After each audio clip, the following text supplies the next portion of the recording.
नमस्कार. पुस्तकाचे नाव एक होता कारवर, लेखिका वीणा गवाणकर. पुढील भाग मी भूमिपुत्र.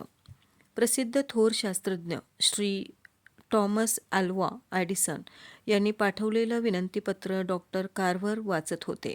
आपण दोघे विश्वाचं रहस्य उलगडण्याचा प्रयत्न करू. तुम्हाला उपलब्ध असणाऱ्या मर्यादित आणि अपुऱ्या साधनांमुळे तुमच्या वेळेचा अपव्यय होत आहे. तुमच्या कर्तृत्वाला मर्यादा पडत आहेत. आमच्या इथे तुम्हाला हवी ती मदत, हवं ते सहकार्य मिळेल. एडिसन यांनी न्यू जर्सीतील आपल्या प्रयोगशाळेची, आपल्या संशोधन कार्याची धुरा वाहण्याची डॉक्टर कार्व्हरना विनंती केली होती. त्यासाठी वार्षिक 6 आकडी मानधन देऊ केलं होतं. वार्षिक $1,00,000. मी डॉक्टर वॉशिंग्टनना वचन दिलं आहे की दारिद्र्याच्या खातेऱ्यातून, भुकेच्या खाईतून माझ्या बांधवांना वर काढण्यासाठी आमरण प्रयत्नशील राहीन. माझ्या बांधवांना माझी अजून गरज आहे. मी नेहमी एकाकी काम करत आलो आहे. तुमच्यासारख्या मोठ्या संस्थेत काम करताना मला बुजल्यासारखं होईल आणि इथे तर इतकी कामं अर्धवट पडलीत. मी येऊ शकत नाही. आजवर कोणत्याही आमिषाला बळी न पडलेल्या डॉक्टर कार्व्हरने ॲडिसन यांना उत्तर धाडलं. लाखो डॉलर्सचं आमिष त्यांना कर्तव्यच्युत करू शकलं नाही. डॉक्टर कार्व्हर यांच्या पत्राने एडिसन प्रभावित झाले. कार्व्हर यांच्या अद्वितीय, अतुलनीय समाजसेवेबद्दल वाटणाऱ्या कृतज्ञतेचं, आत्मीयतेचं प्रतीक म्हणून त्यांनी कार्व्हरना स्वाक्षरी केलेलं आपलं एक छायाचित्र पाठवलं. आंतरिक स्नेहाचा पाया घातला. टस्किगी संस्थेच्या बँकेत 2 वर्ष काम केलेल्या अर्ल विल्सन यांचा डॉक्टर कार्व्हर यांच्या आर्थिक व्यवहाराबद्दलचा अनुभव खासच आहे. 1923 सालची गोष्ट. त्यावेळी श्री विल्सन नुकतेच रुजू झाले होते. संध्याकाळची वेळ. बँकेचं कार्यालय बंद होण्याचा सुमार. बँकेच्या प्रतीक्षागृहात प्राध्यापक कार्व्हर शांतपणे येऊन बसले. श्री विल्सन घाईने त्यांच्यापाशी गेले. मला चेक हवा होता, अपराधी स्वरात प्राध्यापक कार्व्हर म्हणाले. श्री विल्सन घोटाळ्यात पडले. पगाराचे चेक्स 1 मे रोजी निघणार होते आणि आज तर एप्रिलची 23 तारीख. इतक्या आधीच त्यांना पगाराचा चेक द्यायचा म्हणजे जरा. माफ करा प्राध्यापक कार्व्हर, अजून पगाराचे चेक्स तयार व्हायचे आहेत. मुला, तू नवखा दिसतोस, जरा दुसऱ्या कोणाला तरी बोलाव बरं. तितक्यात बँकेचा दुसरा एक कारकून बाहेर आला. प्राध्यापक कार्व्हरना प्रतीक्षागृहात पाहताच म्हणाला, थांबा हं डॉक्टर, 1 मिनिट, आत्ता आणतो तुमचा चेक. श्री विल्सन जरा नाराजीनेच आपल्या जागेवर गेले. त्या जुन्या जाणत्या कारकुनाने तिजोरीचा एक खण उघडून भराभर रिकामा केला. तळाचा चेक काढला. बाकीचे चेक्स पुन्हा क्रमवार लावून ठेवले. वेगळा काढलेला चेक डॉक्टर कार्व्हरांच्या हवाली केला. त्याचे आभार मानत डॉक्टर कार्व्हरनी तो चेक खिशात सरकवला आणि ते बँकेच्या बाहेर पडले. श्री विल्सनला हे कोडं उलगडेना. ते त्या कारकुनाला म्हणाले, ही कसली पद्धत? त्यांनाच 1 तारखेच्या आधी चेक द्यायचं खास कारण? तुम्ही नवखे आहात, तुम्हाला मजा दाखवतो. इकडे या आणि बघा. कारकुनाने परत तो खण काढून पालथा केला. बघितलंत, हे सारे डॉक्टर कार्व्हर यांच्या नावचे चेक्स. काय हो, त्यांच्याकडे तर रग्गड पैसा दिसतोय. संशोधनातून बरीच कमाई झालेली असणार आणि तरीही 1 तारखेच्या आधी. तुम्ही गल्लत करत आहात विल्सन, त्यांना अडवत कारकून म्हणाला. हे सर्व त्यांच्या पगाराचे चेक्स आहेत.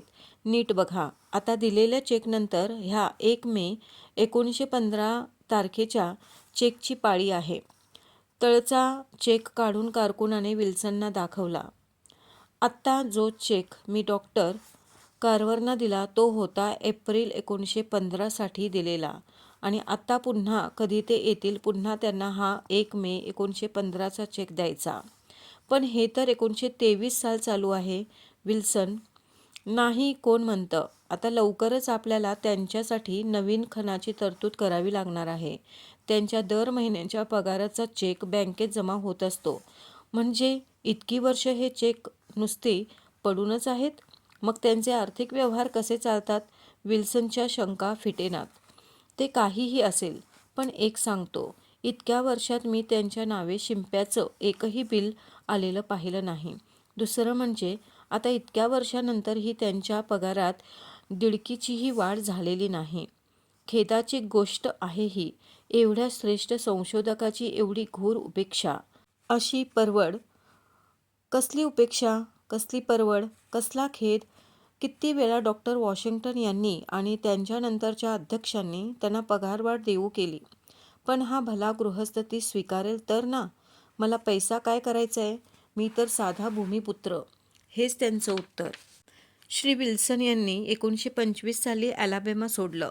तोपर्यंत डॉक्टर कार्वरने जेमतेम 1916 सालापर्यंतचे चेक्स नेले होते. प्राध्यापक कार्वर यांनी 1896 मध्ये घेतलेला पहिला पगार आणि 1943 साली घेतलेला मृत्यूपूर्वीचा शेवटचा पगार यात सेंटचाही फरक नव्हता. दरमहा $125. पुस्तकात सरकवलेले, टेबलाच्या खणात टाकलेले असे कितीतरी चेक्स कितीतरी गरजू विद्यार्थ्यांचं भलं करून गेले. अडचणीच्या वेळी घेतलेले पैसे विद्यार्थी परत करायला जाई तेव्हा, मी कधी दिले रे बाबा तुला पैसे, असं म्हणून ते त्याला लटकं रागावत आणि पैसे नाकारत. किती विद्यार्थ्यांना त्यांनी अशी मदत दिली याचा नक्की आकडा देता येणं अशक्य आहे, कारण या गुपचूप मदतीची नोंद कुठेच नाही. पण टस्किगीतील प्रत्येक विद्यार्थ्याला या ना त्याद्वारे प्राध्यापक कार्वर यांची मदत मिळालेली आहे. एकदा त्यांनी एका विद्यार्थ्याला $1 दिला आणि त्याचं काय करून दाखवशील ते मला बघायचं आहे, असं त्याला आव्हान दिलं. तोही त्यांचाच विद्यार्थी. त्याने त्या $मधून एक कोंबडी आणि तिचं खाद्य विकत आणलं. उबवण्यासाठी अंडी आणली आणि महिन्यानंतर त्याने प्राध्यापक कार्वरना आपला पराक्रम सांगितला. त्याच्यापाशी नगद $50 शिल्लक पडले होते. त्याच्या कोंबड्या नियमित उत्पन्नाचं साधन झाल्या होत्या. डॉक्टर कार्वर आपल्या पराक्रमी शिष्यवरांवर एकदम खुश. कठीण प्रसंगात त्यांच्या निखळ स्वभावाचं आगळं झळझळी दर्शन घडे. त्यांनी न वटवलेले चेक्स इतस्ततः पडलेले असत. ते जमा करून बँकेत भरावेत म्हणून बँकेचा कोषाधिकारी लोगन हाही त्यांचाच माजी विद्यार्थी. याने लकडा लावला. बरीच खटपट करून त्याने सारे चेक्स बँकेत जमा करायला लावले आणि दुर्दैव म्हणजे त्याच साली 1933 मध्ये फेब्रुवारी महिन्यात अमेरिकेला मंदीचा तडाखा बसला. बँकांचं दिवाळं निघालं. टस्किगीची बँकही त्यातून सुटली नाही. कोषाधिकारी लोगन अपराधी चेहऱ्याने त्यांना भेटायला आला व ओढवलेल्या आपत्तीची कल्पना देऊ लागला. आयुष्याची सारी कमाई घालवून बसलेल्या डॉक्टर कार्वरने त्याला काय उत्तर द्यावं. जिकडे तो पैसा गेला तिकडे तो माझ्यापेक्षा नक्कीच जास्त उपयोगी पडेल. गरजूंना त्याचा उपयोग होतो, यात वाईट ते काय. जेव्हा त्यांच्या अवतीभोवतीचं जग पैशासाठी कष्टत होतं, पैशासाठी भांडत होतं, पैशासाठी जगत होतं, पैशासाठी मरत होतं, त्यावेळी डॉक्टर कार्वर पैसा हे एक विनिमयाचं किरकोळ साधन म्हणून त्याचा गरजेपुरताच वापर करत होते. त्यांना पैशाची गरज बहुधा नसेल. पैशाचा मोह कसा तो नव्हताच. सारी भूमी ज्याची, त्या भूमिपुत्राला पैसा हवाच कशाला. पैशाच्या धनाच्या मोहाला बळी पडण्यापेक्षा आपलं कौशल्य, आपला हृदयभाव आजूबाजूच्या लोकांच्या उपयोगी पडू देण्यात, त्यांना उत्कर्ष साधण्यात त्यांनी धन्यता मानली. पैशाचं आमिष दाखवून टस्किगी शाळेपासून त्यांना दूर नेण्याचे कित्येकांनी प्रयत्न केले, पण डॉक्टर वॉशिंग्टनना दिलेल्या वचनाला हा भूमिपुत्र अखेरपर्यंत जागला.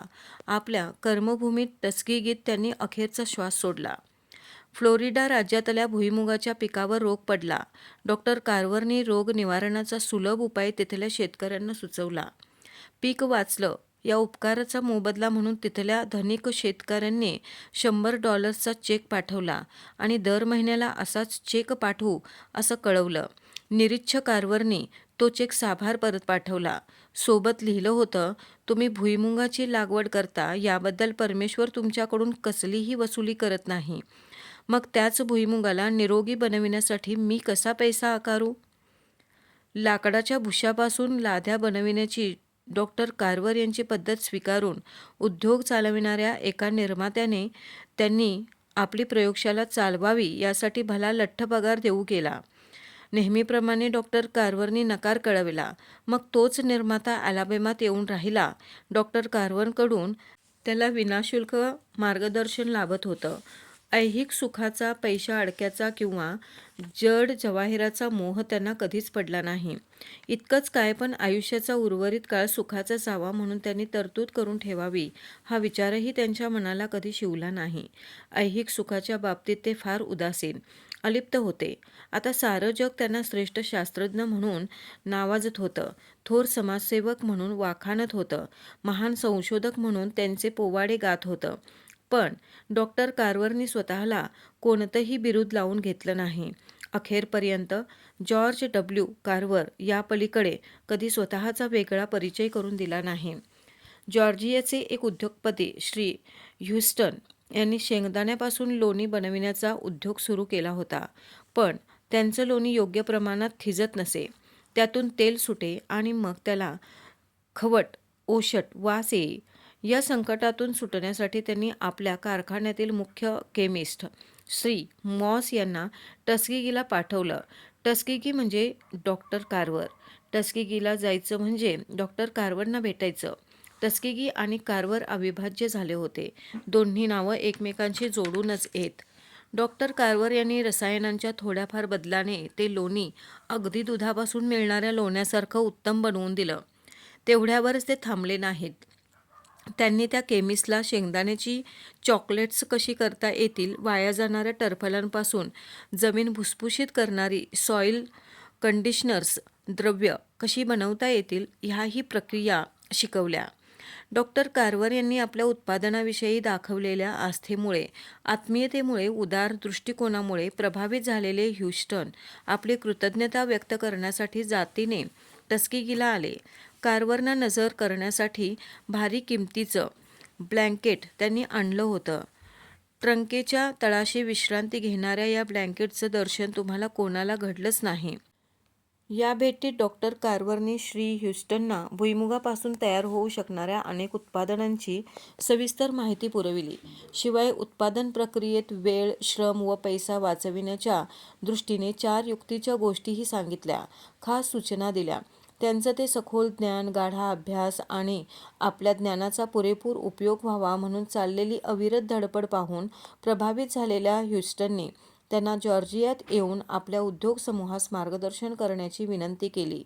माझी कर्मभूमी हीच. इथूनच मी तुम्हाला यथाशक्ती मदत करेन, सल्ला देईन, प्राध्यापक कार्वर उत्तरले. या घटनेनंतर सतत 15 वर्ष त्यांच्या विनाशुल्क सल्ल्याचा बहुमोल लाभ ह्युस्टन उद्योग समूहाला मिळत राहिला. ह्युस्टन त्यांना भेटण्यासाठी महिन्यातून एकदा न चुकता येत. भेटीदाखल काही देण्याचा प्रयत्न करेत. पण या निस्संग, निस्पृह भूमिपुत्राला लालसा, मोह कसे ते नव्हतेच.